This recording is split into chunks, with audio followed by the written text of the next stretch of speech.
여호수아서 1장 5절에서 9절 말씀.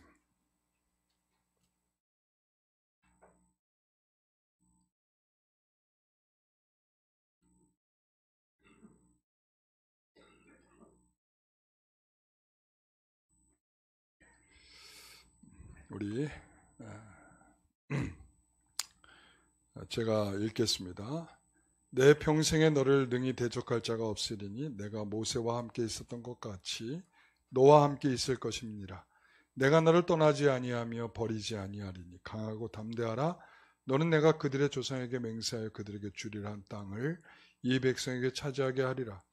오직 강하고 극히 담대하여 나의 종 모세가 내게 명령한 그 율법을 다 지켜 행하고 우러나 좌로나 치우치지 말라. 그리하면 어디로 가든지 형통하리니 이 율법책을 내 입에서 떠나지 말게 하며 주야로 그것을 묵상하여 그 안에 기록된 대로 다 지켜 행하라. 그리하면 내 길이 평탄하게 될 것이며 내가 형통하리라. 내가 내게 명령한 것이 아니냐. 강하고 담대하라. 두려워하지 말며 놀라지 말라. 내가 어디로 가든지 내 하나님 여호와가 너와 함께 하느니라 하시니라. 아멘. 오늘 말씀의 제목은 하나님의 위로 3종 세트라는 제목으로 말씀을 함께 나누도록 하겠습니다.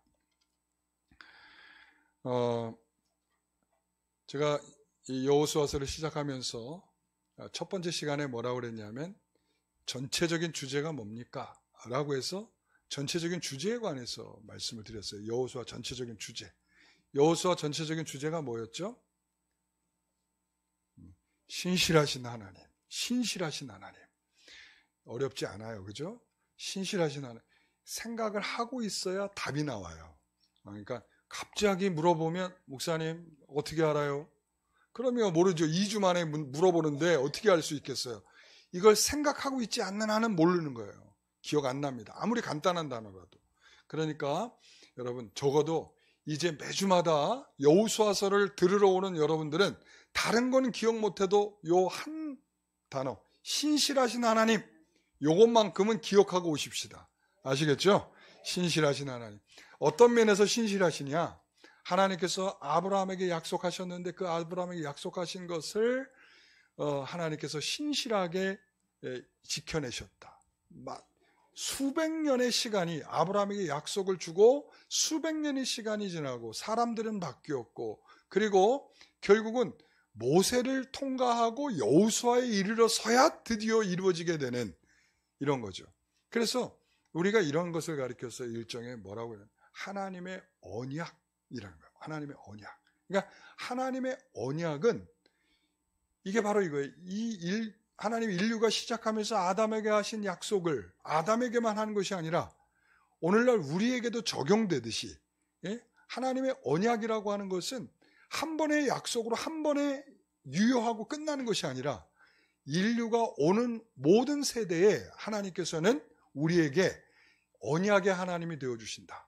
그렇죠. 그래서 우리가 전에 언약의 하나님 하면 뭐가 떠올라야 되죠? 하나님은 우리의 하나님이 되어주시고 우리는 우리 하나님의 백성이 된다. 이거예요. 이게 요 하나의 문구가 하나님께서 아담을 지으시고 말씀하셨듯이 또 그리고 요한계시록의 마지막 부분이 끝날 때에도 하나님이 누구에게 그것을 유효하게 결과를 주시느냐? 내 백성.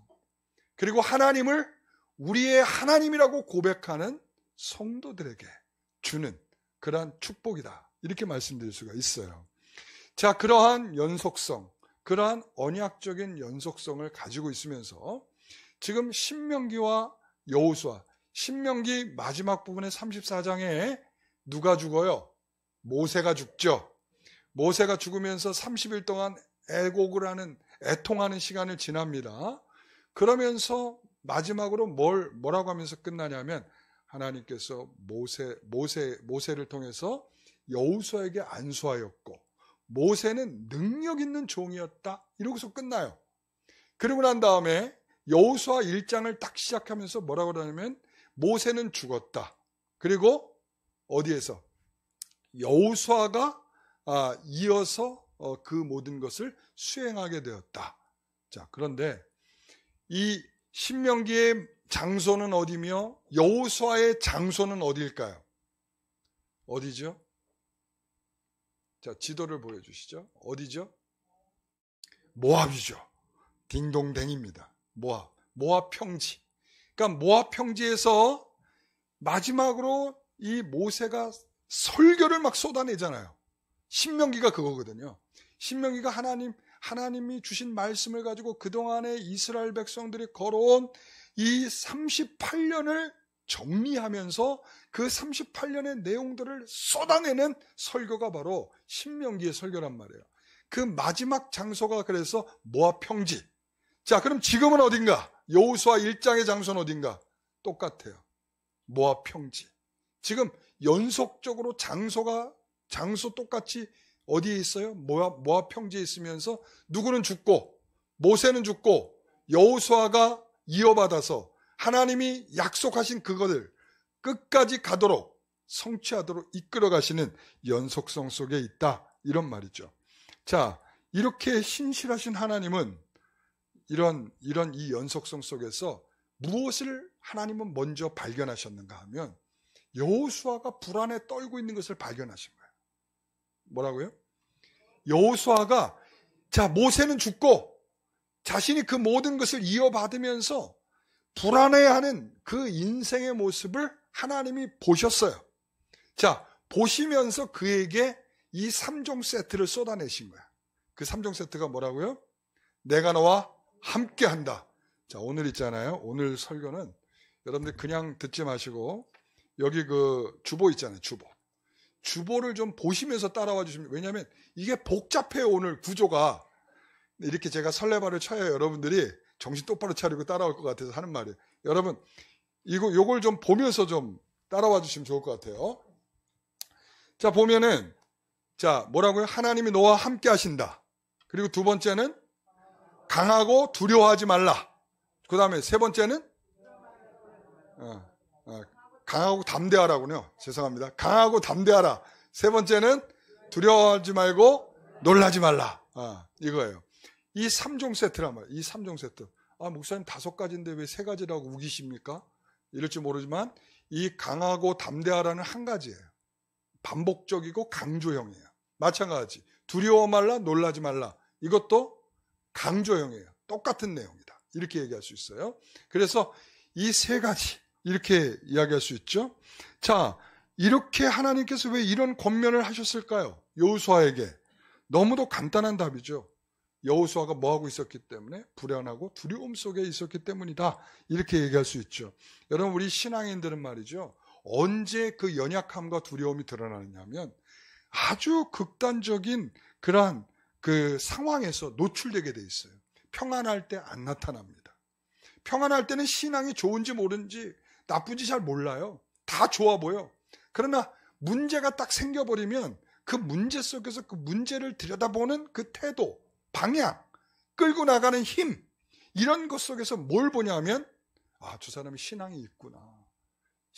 이거를 확인할 수 있어요. 그러니까는 여러분 그런 상황을 만날 때 여러분 그거를 왜 나에게 이런 일을 주십니까? 이러지 마시고 하나님이 주시는, 제가 지난번에 말했어요. 안목. 우리가 그 상황에서 얻을 수 있는 안목. 하나님 왜 이것을 내게 주셨는지 그것을 바라볼 수 있는 안목을 가지고 그 상황을 들여다볼 수 있게 되시기를 바랍니다. 그래서요, 이 하나님께서는 연약한 가운데 있는 사람들을 어떻게 붙드셔서, 하나님은 연약한 가운데 있는 사람들을 어떻게 붙드셔서 그가 가진 연약함을 넘어 하나님의 전능하심과 하나님의 존귀하심을 드러낼 수 있는가로 하나님께서 오늘 말씀을 하시려고 하는 거예요. 그러니까는 이 연약함을 하나님이 붙드셔서 그가 가진 연약함을 넘어 하나님을 존귀하게, 하나님을 또한 전능하심을 드러낼 수 있는 그런 것을 확인하도록 하시는 겁니다. 오늘 그러면 큰 틀에서 이렇게 말합니다. 여호수아의 두려움과 연약함의 이유는 무엇인가? 뭐 때문에 두려웠을까요? 뭐 때문에 마음이 연약해졌을까요? 그것은 첫 번째로는 모세가 갑작스럽게 죽었기 때문이에요. 죽을 줄 몰랐죠. 그러니까 병 들어가지고 오랫동안 앓았다 그러면 뭘 준비했겠어요? 다음은 나니까 내가 이걸 기도하면서 준비해야지. 이럴 수 있었을 텐데 갑작스럽게 건강하던 모세가 죽었어요. 그러니까 죽을 때 신명기 34장 7절에 뭐라고 얘기를 하냐면 모세가 죽을 때 나이가 120세였는데 그의 눈이 흐리지 아니하고 기력이 쇠하지 아니하였더라. 다시 말하면 죽을 상황이 아니었다. 이 얘기를 하는 거예요. 그러니까 죽을 상황이 아니었는데 그가 갑작스럽게 죽게 된 건 뭐 때문에 그래요? 하나님께서 그를 죽게 하신 거죠. 자, 이랬을 때 뭐가 불안했을까요? 이랬을 겁니다. 아니, 그러면 모세가 다 이루지 못한 일을 내가 과연 이룰 수 있을까? 라는 생각을 하겠죠. 모세는 어떤 사람이었어요? 신명기 34장 10절에 보면 모세는 여호와께 대면하며 아시던 자요. 그랬고요. 그 다음에 11절에 보면 그의 온 땅의 모든 이적과 기사와 12절 모든 큰 권능과 위엄을 행하게 하심에, 그러니까 그는 하나님을 대면하여 알고 있는 자고 기적과 이적을 행하는 자고 그리고 또한 모든 권능과 위엄을 행하던 자예요. 그러니까 이렇게 위대한 사람도 지금 죽고 못한 일을 과연 내가 할 수 있을까요? 우리가 이렇게 생각하죠. 어떤 사람이 그 일을 맡아도 되느냐라고 생각할 때 우리가 먼저 생각하는 게 뭘까요? 그 사람이 이걸 할 수 있을까? 능력이 되는 사람일까? 이거부터 생각하죠. 이거는 우리가 이 시점에서 볼 때 그건 적절하지 않은 것 같아. 왜 그렇습니까? 모세가 위대한 사람이란 건 맞아요. 그의 죽음이 하나님의 역사와 계획을 멈추게 할 수 있을까요? 멈추게 할 수 없어요. 그러니까 위대한 그 사람만 그 일을 할 수 있다 이거 아니고, 자, 어떤 사람이든 하나님이 세우시면 그 일을 할 수 있다라는 점을 말씀하고 있는 거예요. 그러니까 우리는 항상 저 사람 능력 있어? 할 수 있어? 이것부터 우리가 생각을 하잖아요. 하나님의 일은 그 일을 계획하시고 역사에서 펼치시는 하나님의 신실하심으로 되는 일이다. 여러분, 이것을 생각하셔야 됩니다. 하나님께서 오늘날도 그런 방식으로 일을 이루어 가십니다. 그래서 우리는 해야 될 게 뭐예요? 우리는 최선을 다해서 하면 되는 거야. 예? 그래서 주께서 주신 사역을 이루어 가는 거죠. 설령 우리가 이것을 다 이루지 못한다고 해서 끝나는 것일까요? 아니죠. 하나님이 다음 사람 누군가를 세우셔서 그 일을 계속적으로 해 나가실 것입니다. 우리가 실패하거나 한계에 이르면 하나님께서 그 다음 사람에게 맡기시는 것입니다. 마치 모세 이후에 여호수아에게 일을 맡기신 것처럼 오늘 우리에게도 그렇게 하실 줄 믿습니다. 모세의 죽음은 이런 거예요. 모세의 죽음은 여호수아에게 불안한 이유죠. 준비 안 됐어. 또 하나는 뭐냐면 모세같이 위대한 지도자도 못한 일을 내가 과연 할 수 있을까? 라는 점이죠. 자, 두 번째는 여호수아는 모세의 고통을 가장 가까이 지켜봤던 자죠. 그래서 이스라엘 백성의 완악함을 잘 알았기 때문에 불안한 거예요. 그러니까 자기의 능력 없는 것도 불안한 일인데 어떤 게 불안한 요소예요? 사람들이 완악한 거야. 완악해. 여러분, 이스라엘 백성들, 이 출애굽한 이스라엘 백성들, 광야를 걷던 이스라엘 백성들, 여러분 그들을 생각하면 여러분 평가가 어떻게 할 수 있어요? 여러분의 평가는 뭐라고 할 수 있겠어요? 야, 내가 너희들 같았으면 말이야, 나는 더 확실하게 하나님을 믿고 따랐을 거야. 여러분 그렇게 생각하시죠? 그렇죠? 나는 너보다 더 낫지 않겠냐? 이 생각을 한단 말이죠. 근데 아니에요. 여러분, 경험적으로 말한다면 이스라엘 백성들만 할 수 있겠습니까? 하나님이 지금 저기에 임재하고 계세요 라고 하는 불꽃을 보고 구름 기둥을 경험하고 하나님의 보호하심을 경험하고 하나님께서 물을 홍해를 갈라갖고 말이죠. 홍해를 갈라가지고 마른 땅처럼 건너가는 그런 기적적인 일도 만나고 하늘에서 만나를 내려먹고 메추라기도 먹어보고 아니 그런 기적적인 일들을 날마다 체험하고 경험하고 있음에도 불구하고 그렇게 된다라고 하는 것은 인간의 본성이 그렇다는 거야. 그러니까 인간의 본성이요, 그렇게 하나님을 신뢰하고 따를 만한 본성이 아니라는 이야기죠. 여러분 생각해 보세요. 여러분들은 그만한 경험이 없어서 하나님에 대한 신앙이 지금 그럴까요? 네? 죄송합니다. 여러분들의 평가를 낮게 평가했는지 모르겠지만은, 여러분 우리의 신앙이 하나님에 대한 경험이 없고 하나님에 대한 신뢰감이 없고, 그렇기 때문에 지금 하나님을 따르는 모습들이 이 정도일까요? 전 그렇다고 생각하지 않아요.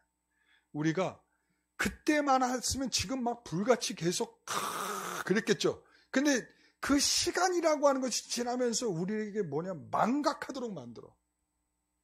우리는 무슨 동물이에요? 망각의 동물이래요. 우리 망각. 잊지 말아야 할 것까지 다 잊어버려.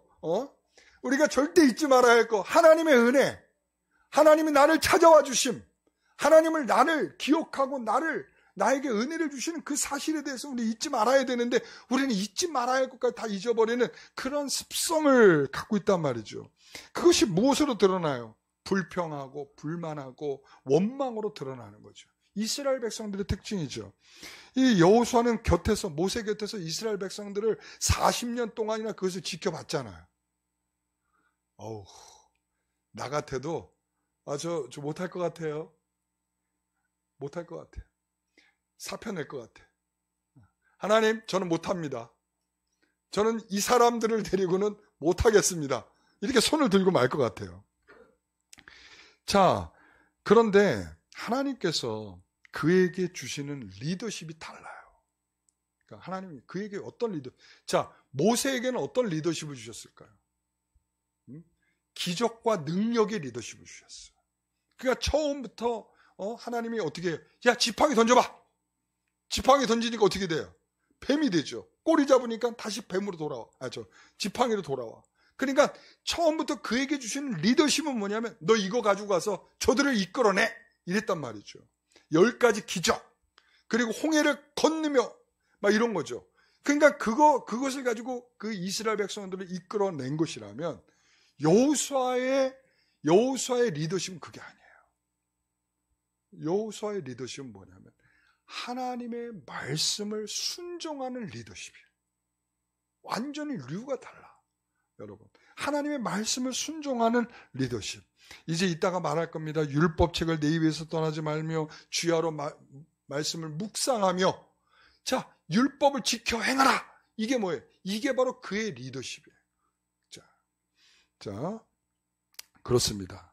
그들을 이끌어갈, 말 안 듣는 그들을 이끌고 갈 그런 방식은 뭐냐? 주의 말씀으로 그들을 잘 키워가는 것이다. 이런 거죠. 세 번째는, 요건 약간 추정적인 부분인데, 막강한 가나안 족속에 대한 두려움 때문이다. 여러분, 모세 때 여호수아는 가데스바네아에서 정탐을 갔던 12명 중에 한 사람이에요. 그러니까 그가 거기 가서 봤죠. 뭘 봤어요? 저 가나안 족속 사람들이 키가 장대하게 큰 사람들임을 봤죠. 그 다음에 그 땅은 삼키는 땅이다. 이런 것들을 봤죠.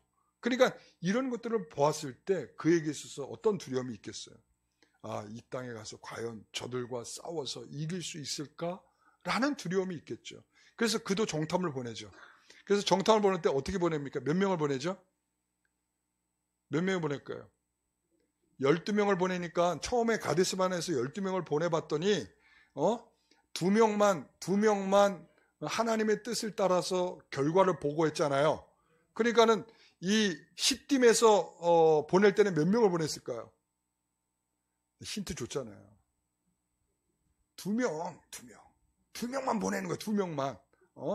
그러니까 여기에서도 보듯이 이렇게 정탐을 보냈다는 이유는 뭐냐면, 과연 저기 들어가서 우리가 이길 수 있는지를 찍어먹어 보는 거예요. 과연 내가 저기 들어가면 이길 수 있을까? 하나님이 우리를 도우실까? 라고 하는 것을 먼저 한번 확인해 보는 거죠. 두려움이 있다는 거예요. 자, 그렇습니다. 자, 이런 연약하고 두렵게 만드는 그런 상황이 있었다는 것을 확인했고요. 자, 그렇다면 하나님께서는 그렇게 두려움과 연약한 가운데 있는 여호수아에게 세 가지의 권면, 세 가지의 위로의 말씀을 주셨어요. 자, 세 가지 다시 해보겠습니다. 첫 번째, 자, 저거 두 번째 아니에요. 내가 너와 함께 있을 것이다가 두 번째가 아니고, 저게 첫 번째예요.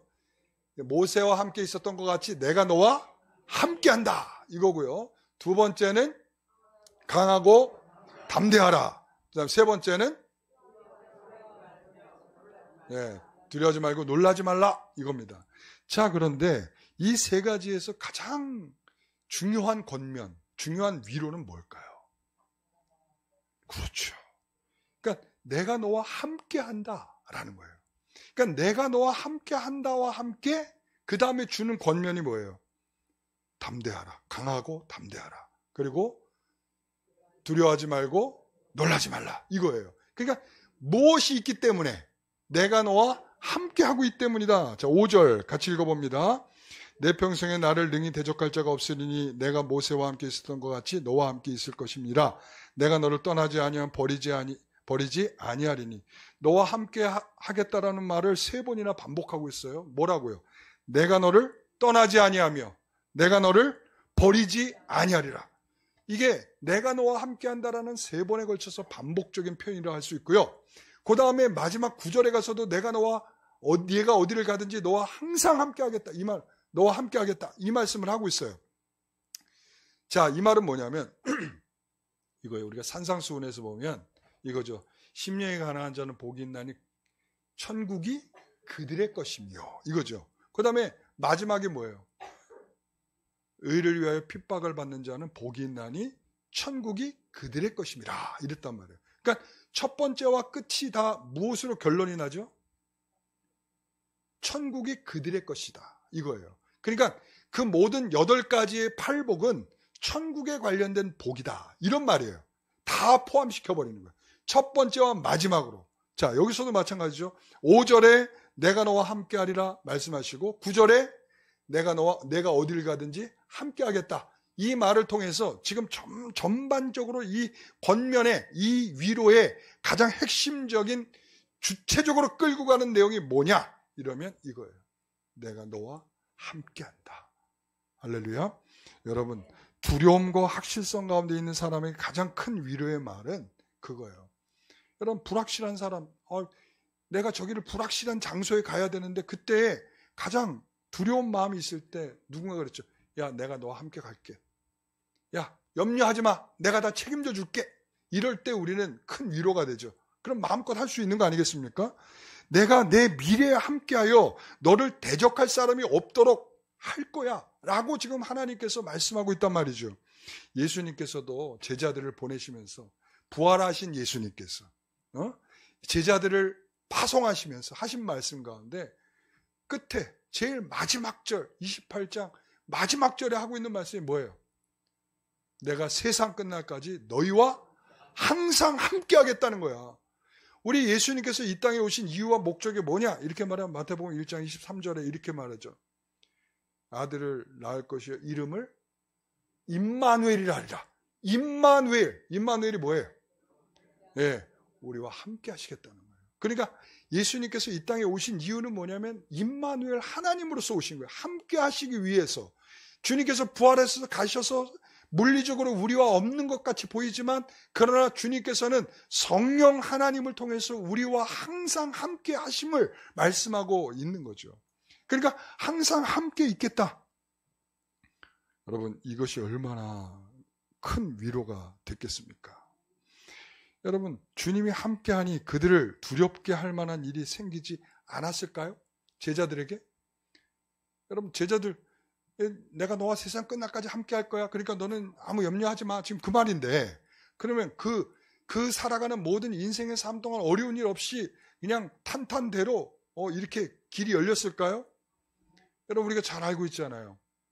요한을 제외하고 나머지 제자들이 전부 다 뭐 했어요? 순교당했죠. 그런데 그들이 순교하는 현장 속에서 그들은 두려움에 떨었던 그런 보도가 되고 있는 부분 한 사람도 없다는 거예요. 그 죽음의 자리에서 십자가의 죽음, 어떤 사람은 십자가에 거꾸로 매달려 죽기도 하고, 그리고 어떤 사람은 껍질이 다 벗겨진 채로 이 태양에 노출돼 가지고 다 메말라 죽어가는 그런 상황 속에서도 두려움 없이 죽었다는 거죠. 어떻게 그렇게 가능하냐? 어떻게 그게 가능할 수 있냐? 하나님이 함께 하신다라고는 신실한 믿음이 그가 겪고 있는 어떤 일에 대해서도 그것을 두려움으로 느끼지 않게 하시는 은혜가 주어지게 됐다라는 거죠. 여러분, 그 사람들은 특별한 사람들일까요? 초인일까요? 이 몸에 철갑이라도 두르고 있는 사람들일까요? 아닙니다. 똑같습니다. 우리가 느끼는 고통 똑같이 느끼는 사람들이죠. 여러분, 그러한 사람들, 여호수아도 마찬가지입니다. 그에게 대적할 자들이 없다라고 하면 이제 정말 대적할 사람들이 없는 것일까요? 그렇지 않죠. 여러분, 이 여호수아는 이제 가나안으로 들어가서 여리고성 사람들도 만나야 되고 아이성 사람들도 만나서 전쟁을 치러야 하는 것이죠. 대적할 사람이 없는 게 아니라 대적할 사람들이 나타나는 거죠. 끊임없이 전쟁을 통해서 그 12지파가 정착하는 모든 지역마다 다 전쟁을 치루어서 얻어내야 하는 그러한 일들이 있는 것이죠. 그렇다면 그들에 대한 두려움이 없겠느냐? 실적으로는 있을 수밖에 없지만 그 두려움을 하나님이 함께 하심으로 없게 하셨다, 이런 말이죠. 여러분, 두려움의 장소로 떠나는 자들의 가장 큰 위로는 두려움 장소와 내가 너와 함께 하고 있다는 거예요. 제가 며칠 전에 그 병원에 좀 갔었는데, 병원에 갔는데 그 병원에 한 엄마가 이제 감기가 좀 심하게 걸려가지고 아이를 데리고 왔어요. 그래서 아이를 데려가가지고는 이제 순서가 돼서 그 아이 엄마가 이제 진료실로 들어가야 되는 상황이었어요. 그런데 이 엄마가 이렇게 얘기하는 거예요. 얘야, 너 잠깐만 여기 좀 있어? 그랬더니 그 아이가 네 그랬을까요? 그렇죠. 엄마 무서워. 나 엄마하고 같이 갈래. 그런 거죠. 나 무섭다는 거야. 엄마, 내가 무섭게 보였나? 무섭다는 거예요. 무섭대. 그 자리에 무섭대. 예? 근데 엄마랑 같이 가면 안 무섭다는 거야. 엄마랑 같이 가면.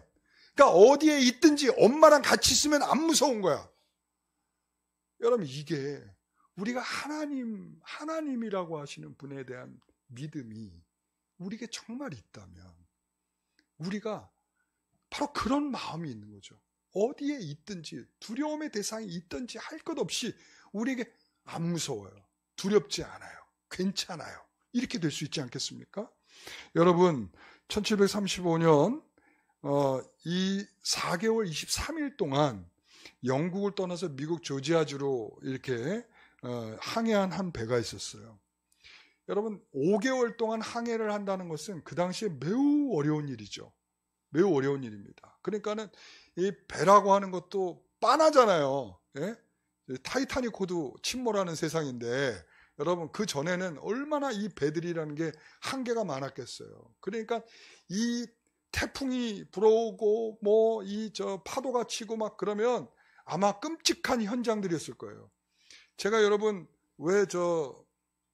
어디죠? 저기 섬? 백령도. 제가 백령도에 왜 안 가는지 아세요? 배가 무서워서 못 타요. 내가 백령도 못 가는 이유 중에 하나가 백령도 다녀온 사람들이 하는데 뭐라고 그러냐면 거기 이제 캐석선이잖아요. 캐석선. 이 캐석선인데 파도가 조금만 높은 날은 얘가 막 이렇게 막 탄대. 이렇게 막 탄대. 그러면은 그 안에 타고 있는 사람들이 말이죠. 다 그냥 막 의자 붙잡고 난리가 났는데 봉투 하나씩 붙잡고. 멀미가 저도 좀 일반적으로는 멀미는 안 하는데 조금 이제 막 배멀미는 제가 좀 하거든요. 제가 지난번에 배멀미 한번 했다가 아주 죽을 뻔했다 살아난 적이 있어갖고, 그러니까 제가 백령도 가자 그러면 no, 안 가요. 그러니까는 왜 그러냐면 한번 배멀미를 경험하고 나니까 이 배를 타는 게 얼마나 무서운지 몰라요. 끔찍하더라고요. 머리를 못 들고 있었어요. 내내 그냥 누워 있었다고요. 그러니까는 이 사람들 한번 생각해 보세요. 그 일을 경험을 계속 할 수밖에 없는 거예요. 왜? 내릴 수가 없으니까. 예? 태풍이 치고 파도가 치고 엄청난 폭풍우가 몰아오면 얼마나 두렵고 무섭겠어요. 한번 경험하고 나면 또다시 경험할 때 더 두려움이 커지는 거예요. 그런데 놀라운데 그 가운데서 찬양을 부르면서 예배드리는 누군가가 있더라는 거예요. 그러니까 웨슬리라는 사람이 그 사람들을 보고 놀란 거야. 도대체 저 사람들이 어떤 사람들이길래 저럴 수 있느냐. 물론 그 사람들이 완전 100% 건강한 신앙 이렇게 얘기할 수는 없지만 그 사람들과 이렇게 모라비안 교도들이라고 하거든요. 모라비안. 그러니까 이 사람들은 굉장히 신실한, 자신들은 굉장히 하나님을 신실히 믿고 따르는 종들이에요. 그러니까 이들이 그것을 그때 물어본 거야. 당신은 어떻게 두렵지 않습니까? 안 두렵습니다. 안 두렵습니다. 왜 안 두렵습니까? 하나님 우리와 함께 하시는데 뭐가 두렵습니까? 안 두렵습니다. 우리 아내도 그리고 우리 자녀들도 안 두렵습니다. 왜? 하나님 우리와 함께 하기 때문이죠. 여러분, 하나님이 함께 한다는 정말 믿음은 보이지 않는 하나님이 보이는 상황을 이기게 하시는 놀라운 역사가 있어요. 오늘 우리가 좀 전에 시편 46편의 말씀을 우리 교동문을 읽었잖아요. 예? 거기에 파도가 치고 이 땅이 꺼지고 그런다 할지라도 그 흔들리는 그 상황 속에서 하나님이 함께 계시기 때문에 두렵지 않다 이렇게 말하잖아요. 좀 전에 우리가 읽었죠? 기억 안 나시겠지만. 네? 그렇습니다. 그러니까 하나님이 함께 계시다라고 하는 것은 보이지 않는 하나님이 우리의 현실 속에 보이는 현실을 능가하고 이기게 하는 하나님의 놀라운 역사예요. 저는 이것을 경험해 봅니다. 보이지 않는 하나님이 우리와 함께 하신다는 것이 얼마나 강력한 은혜인가. 여러분, 두 번째는 강하고 담대하라입니다. 여기에서 강하고 담대하라, 하나님의 함께 하심과 이스라엘의 승리를 보장받은 여호수아가 해야 할 일은 무엇인가? 세 차례로 강조하고 있는 강하고 담대하라입니다. 그러니까 내가 너와 함께 한다. 자, 그러면서 강하고 담대하라. 그 중에서 제일 강조가 여기에 있어요. 3번이나 했다면 3번. 자, 6절에 첫 번째 나오는데요. 뭐라고 하냐면 그들에게 내가 그들의 조상에게 맹세하여 그들에게 주리라 한 땅을 이 백성에게 차지하게 하리라. 내가 가나안을 차지하게 할 것이다. 누구의 의지죠? 누구의 의지예요? 내가 차지하게 하리라. 누구의 의지로 하겠다는 거예요? 하나님의 의지죠. 하나님의 의지. 다시 말하면 첫 번째 강하고 담대하라는 것은 하나님의 도움과 함께 하심을 전제로 하는 강하고 담대하라.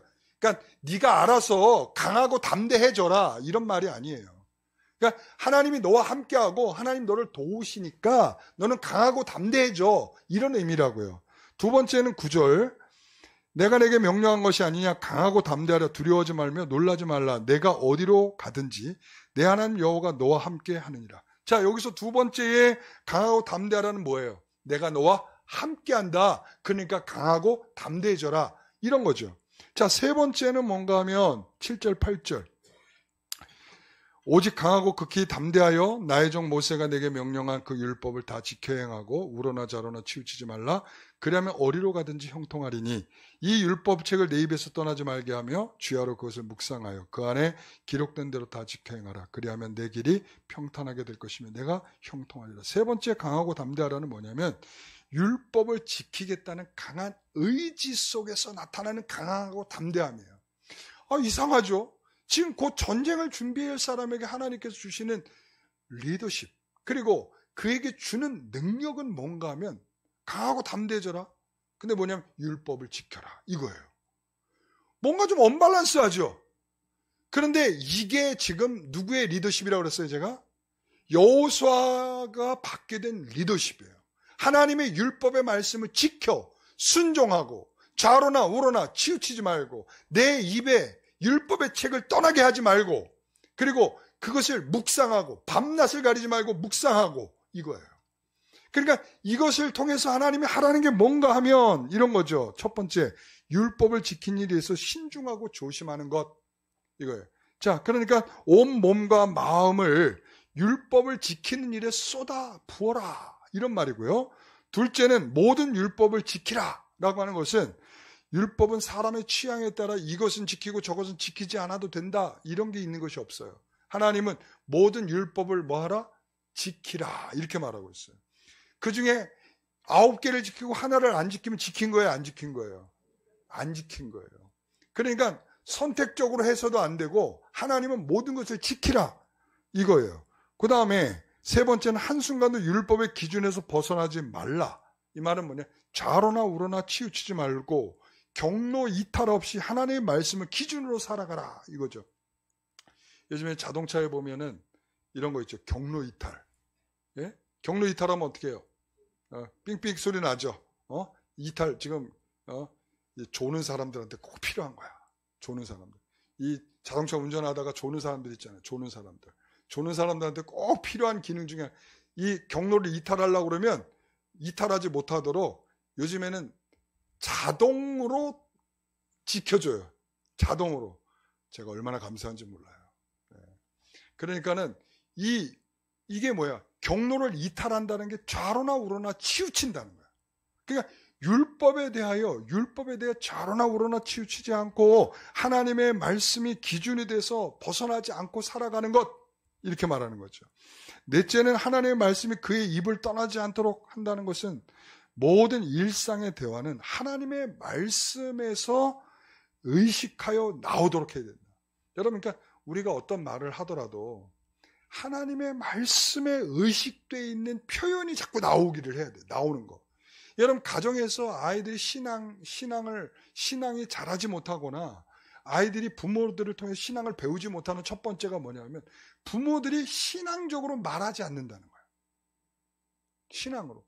그러니까 분명히 교회 생활을 하고 있죠. 신앙생활을 하고 있죠. 말씀 보고 있어요. 기도하고 있어요. 그런데 어떤 일에 대해서는 절대 신앙적으로 말하지를 않아. 여러분 이거는 의식에 뭐가 없다는 거야? 하나님의 말씀이 없다는 거야. 율법책을 떠나서 내 인생을 살아가는 거야. 율법책은 어디에서 필요한 거예요? 교회에 오면 필요한 거예요. 하나님의 말씀은 교회에 오면 필요한 거죠. 그래서 교회에 올 때는 성경책을 툭툭 털어서 갖고 오고 먼지를 툭툭 털어서 가져오고 그리고 집으로 돌아가서는 이제 잘 모셔놨다가 왜? 달면 안 되잖아요. 성경에 달면 안 되잖아요. 그러니까는 잘 모셔놨다가 가지고 와서 성경을 예배 시간에만 폈다가 그리고 닫았다가 집에 가서 다시 모셔놨다가 이런 거죠. 왜 그래요? 네? 달면 안 되니까. 아시겠죠? 여러분 절대 집에 가서 성경 꺼내 보시면 안 돼요. 성경은 달아요. 달면 어떻게 되겠어요? 여러분 그러니까 우리가 우리의 의식을 주관하는 것이 말씀이어야 된다는 거예요. 그러니까 교회에 와서 들려진 말씀이 여러분의 의식이 되려면 집에 가서 다시 한번 보고 생각하고 이래야죠. 그렇지 않고 그냥 주일날 교회 와서 한번 듣고 가면 여러분 제가 물어봐도 단어 하나가 안 나오잖아. 단어 하나가. 여호수아 주제가 뭐냐 이렇게 물어봤는데 단어 하나가 안 나오잖아. 단어 하나가. 그게 왜 그러겠어요? 기억력이 없어요. 목사님 내 나이 돼 보세요. 이거 아니고 여러분 단어 하나가 생각이 안 난 정도면 그거는 이제 가셔야지 뭐. 그 정도로 예. 주여. 네. 다음 주에 나오겠죠? 이 정도 했는데 다음 주에도 뭐지? 이러고 있으면은 그거는 진짜 반동이에요. 반동. 자, 다섯 번째 뭐냐? 하나님께서는 여호수아에게 율법을 주야로 묵상하며 살라 이랬습니다. 묵상이라고 하는 것은 이런 겁니다. 두 가지 뜻이 혼용이 돼요. 뭐냐면 허기진 짐승이요. 밤새 뭘 찾아다니겠어요? 먹이를 찾아다녀요. 먹이를 찾아다니다가 그 먹이를 발견했어. 어떻게 먹겠어요? 허겁지겁. 그리고 이거 뺏기면 돼요, 안 돼요? 안 되죠. 여러분 동물의 왕국 보니까 허기져가지고 막 굶주린 그 호랑이가 그 먹이를 쫓아가다가 거의 죽을 판이야. 그런데도 끝까지 쫓아가는 거야. 왜? 이거 못 먹으면 죽으니까. 이런 거죠. 그런 정도의 마음이 있어야 되고 또 하나는 뭐냐면 이거죠. 이 되새김질. 소가 되새김질하는 거죠. 씹어가지고 꿀떡 삼켜 있다가 또 다시 올려. 그리고 또 씹어. 그리고 또 삼켜. 그러니까 말씀을 계속 올렸다 내렸다 올렸다 내렸다가 계속 생각을 하는 거죠. 그러니까 바로 거기에 있는 거예요. 그렇게 여호수아는 주의 말씀을 갈급한 상태로 밤낮을 가리지 않고 묵상하는 것을 요구받고 있는 거예요. 굉장한 일이죠. 여러분, 저는 우리 큐티를 할 때 우리가 그런 정도로 이 큐티가 됐으면 좋겠어요. 가볍게 그냥 명상하는 수준에서 말씀을 생각하는 것이 아니라 정말 이것을 넣었다가 뺐다가 넣었다가 뺐다가 넣었다가 뺐다가 이렇게 아시겠죠? 네? 그리고는 내가 이거 안 먹으면 죽는다, 이거 안 먹으면 죽는다, 이런 생각을 가지고 그것을 뛰어들어서 말씀을 봤으면 좋겠어요. 여러분, 율법을 지키는 일에 있어서 강하고 담대하라는 것은 말씀대로 살겠다는 확고한 의지의 표현인 것입니다. 그러니까 여기에서는 말이죠, 우리는 하나님의 능력에 대한 전적인 확신과 믿음이 있어야 돼요. 하나님 전능하십니다. 믿음이 있어야 돼요. 그러나 여기에서는 또 하나는 뭐냐면 어떤 불이익이 있다 할지라도 그것을 감수하면서라도 하나님의 말씀의 요구를 따르겠다라고 하는 그런 의지도 필요하다 이거예요. 우리가 하나님의 전능하심을 믿으면서 그 전능하심 하나님이 우리에게 요구하시는 그 말씀에 대해서는 우리가 전혀 따를 의지가 없어. 이게 뭐가 언밸런스죠. 밸런스가 맞는 것은 그분이 전능하시다고 믿으면 그분이 우리에게 요구하시는 것에 대해서 우리가 어떤 손해와 어떤 것을 감수해야 한다 할지라도 따라가려는 마음이 있어야 된다. 그래야 밸런스가 맞는 거죠. 그래서 여기서는 강하고 담대하라, 따라 나오는 율법을 지키라는 요구는 온 백성이 신앙적 모범이 되도록 끌고 가라라고 하는 거예요. 제가 그래서 무슨 리더십이라고요? 순종의 리더십이다. 그러니까 말씀에 순종하는 것을 통해서 네 갈 길이 정해진다. 지금 그 말을 하고 있는 거예요. 자, 세 번째는 두려워하지 말며 놀라지 말라. 여러분, 여기서 하나님께서 함께 하심을 믿는 성도 주시는 명령인데요. 두려워하지 말고 놀라지 말라는 거예요. 두려움과 놀람은 뭐에 대한 거죠? 상황에 대한 공포죠. 어떤 일을 딱 마주쳤을 때 깜짝이야 이러잖아요. 그죠? 그러니까 우리가 상황에 대한 공포예요. 우리가 파란 일을 만나면 어떻게 질리죠? 파랗게 질리죠. 빨간 일을 만나면 어떻게 질리죠? 빨갛게 질리죠. 너무 당연한 일이에요. 그런데 우리의 삶의 현장은 그 하나님께서 우리에게 계속적으로 우리의 삶과 신앙이 분리되지 않기를 바라는 거예요. 빨갛게 질리고 파랗게 질리다가도 우리가 정신을 똑바로 차릴 수밖에 없는 것은 하나님이 우리와 함께한다는 의식이 다시 내 삶을 주장하는 거죠. 여러분, 신앙은 교회가 아닌 우리의 삶의 현장에서 계속 요구받고 있어요. 그래서 우리는 파란 일을 만나 파랗게 질리다가도 두렵고 놀래다가도 우리는 무엇을 생각하냐면 하나님이 우리에 대하여 어떻게 행하시는지에 대한 생각이 생기는 거예요. 여러분, 그래서 요한일서 4장 18절 말씀 같이 읽어봅니다. 사랑 안에 두려움이 없고 온전한 사랑이 두려움을 내쫓나니 두려움에는 형벌이 있습니다. 두려워하는 자는 사랑 안에서 온전히 이루지 못하느니라. 여러분, 사랑 안에 뭐가 있어요? 두려움이 없고 온전한 사랑이 두려움을 뭐한다? 내쫓는다. 이 사랑은 서로 사랑하는 걸 말하는 거예요. 하나님이 우리를 사랑하고 나도 하나님을 사랑하는 자에게는 뭘 내쫓는다고요? 두려움을 내쫓는다. 그 안에는 그 사랑 안에 거하게 되는 거야. 사랑하면 서로 거하게 되는, 내가 하나님 안에 거하게 되는 거죠. 여러분. 그러니까 내가 하나님 안에 거하면 함께 한다는 거 아니겠어요? 함께 하는 거 그 안에는 뭘 사라지게 만들어요? 두려움을 사라지게 만들어요. 왜? 하나님이 우리에 대하여 아들을 보내시는 그 심정이 헤아려지는 거죠. 그 사랑 안에는. 하나님이 우리를 사랑하기 위해서 그 아들을 내어놓으신 그 엄청난 사랑이, 하나님은 우리에 대해 이렇게까지 사랑하시는 분인데 우리를 선한 길로 이끌어가지 않겠는가 라는 믿음이 생기는 것이죠. 자, 그러면서 네 번째, 그러면 결과는 어떻게 되는 것인가? 자, 형통하리라. 자, 세 가지 축복 뭐죠? 세 가지 위로의 말씀. 내가 너와 함께하리라. 강하고 담대하라. 두려워 말고 놀라지 말라. 이거죠. 자, 이것을 통해서 하나님이 어떤 결과를 주신다? 형통한다. 자, 7절의 말씀에 그리하면 어디로 가든지 형통하리니, 8절 그리하면 내 길이 평탄하게 될 것이며 내가 형통하리라 이랬습니다. 여기에서의 형통은, 여기서 우리가 형통이라고 표현되는 단어가 두 가지가 나와요. 찰라흐, 셀라흐, 이렇게 두 가지 단어가 있어요. 이 찰라흐라고 하는 단어는 하나님의 계획 그리고 하나님의 뜻이 우리의 삶 속에서 열리게 되는 것을 말해요. 그러니까 하나님의 계획, 하나님의 뜻을 통해서 열리는 것. 자, 예를 들게요. 우리가 예를 들자면 여러분 요셉의 축복이 뭐죠? 우리가 형통의 축복이죠. 자, 그래서 요셉의 형통은 이런 거다. 뭐예요? 그가 총리가 된 거 아니겠습니까? 총리, 그죠? 자, 총리가 된 것이 형통이다. 이렇게 말하면 뭐가 걸리냐면 이게 걸리는 거예요. 그것은 찰라흐가 아니라 셀라흐예요.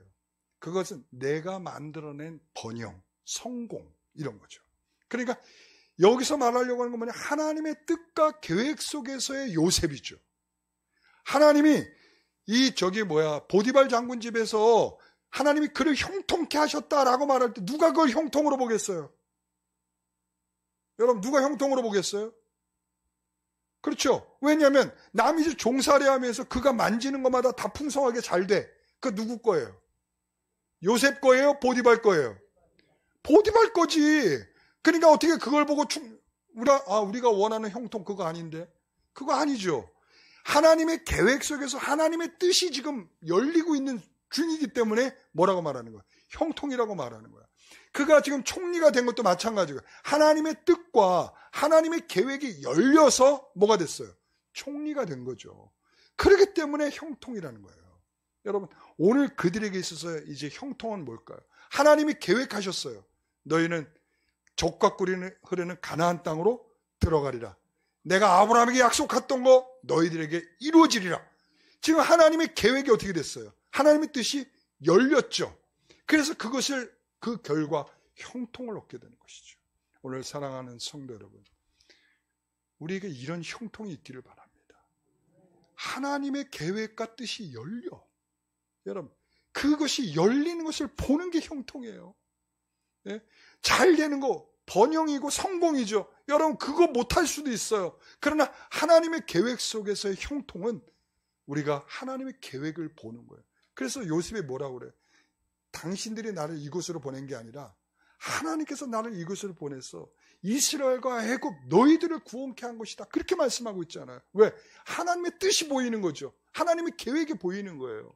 오늘 우리가 그러한 형통을 경험하게 되시기를 간절히 소망합니다. 자, 세 가지 뭐라고요? 내가 너와 함께하리라. 강하고 담대하라. 두려워 말고 놀라지 말라. 그렇게 되면 형통하리라. 할렐루야. 복잡하다고 제가 설레발을 떨었지만 복잡하지 않습니다. 기도하겠습니다. 하나님, 우리의 삶의 전 영역 속에 이와 같은 원리, 하나님께서 여호수아를 부르시고 그를 순종의 리더십을 갖게 하셔서 이스라엘 백성들에게 말씀으로 생각하고 가르쳐 그들이 그 길을 믿음으로 걷게 하신 놀라운 일들, 우리가 그것을 보면서 우리의 삶 속에도 동일하게 적용되는 내용인 줄 믿습니다. 하나님, 우리 가운데 그와 같이 하나님의 위로의 메시지가 있게 하여 주시고 또한 위로의 결과도 맺게 하여 주옵소서. 예수님의 이름으로 기도드리옵나이다.